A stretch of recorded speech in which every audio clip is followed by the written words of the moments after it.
Today I will be talking about the rules in generative syntax, in which the rule that we apply in our daily living and the rule that we apply on the particular place where we live in.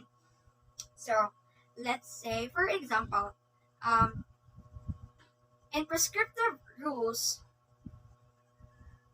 you will be making a formal letter in which you will present it into the class or in front of your classmates. And then the explanation that you've made on that letter on how you come up in the situation of making it is the result of descriptive rule. Prescriptive rule is a set of rules in which it is referring to a usage of words in a language, while the descriptive rule is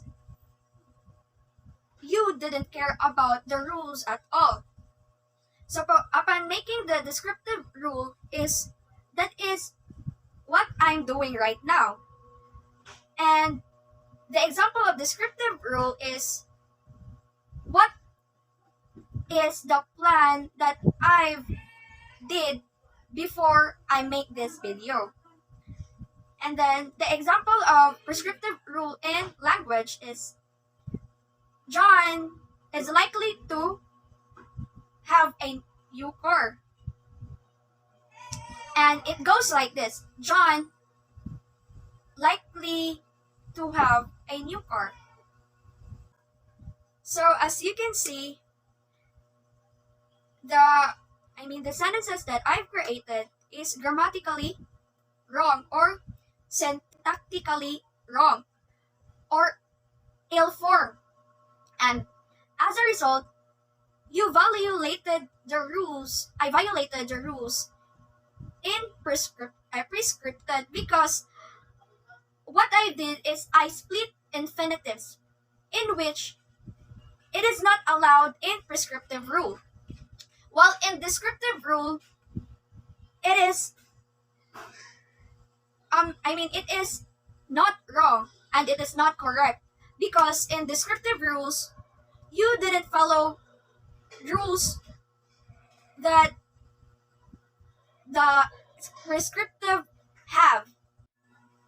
Now I will be sharing what I've learned the generative syntax on constituency, in which the constituency is a group of words in language that act as one unit, which is the unit there is equivalent to the sentence.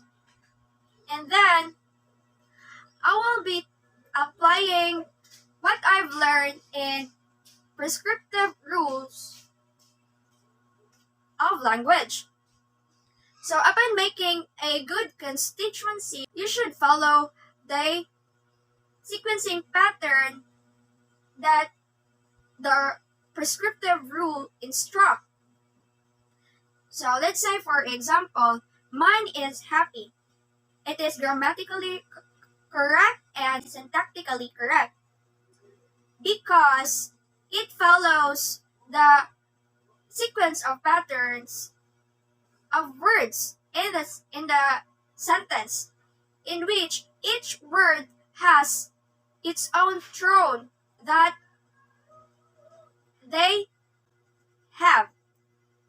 And that throne that I mean is the nice speech of grammar, in which it is the verb, adverb, prep, pronoun, prepositional noun, and so on. So when we say constituency is the sentences that we've created, or the words that we've created and form it into a sentence, and add another words again to form another sentence. Because in constituency, upon making a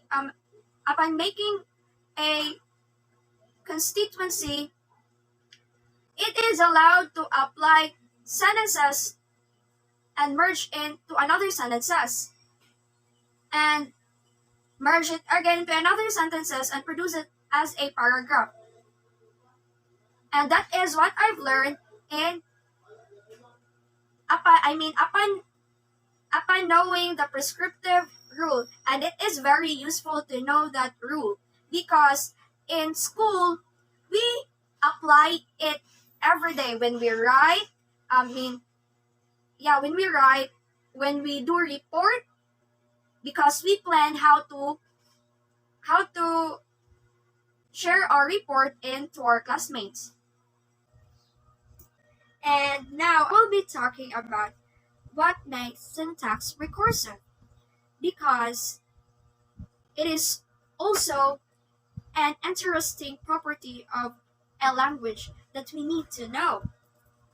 So, on what I have explained earlier, that you can make or you can do adding, add a sentence into another sentence, which make it longer, and add it into another one, which make it more longer. So it explains that syntax is recursive because you can add another sentences into another one, and which is also the crucial part of property in language. And by creating that sentences, you will be able to know how to properly write a sentences and follow the rules as well, in which you can apply the prescriptive rule upon creating a good constituents. Like, Mary wants to eat. And it goes like this: Mary wants to eat a banana. And to make it more complicated, you will add another sentence in the main sentences that we've added. Mary want to eat banana because she is hungry.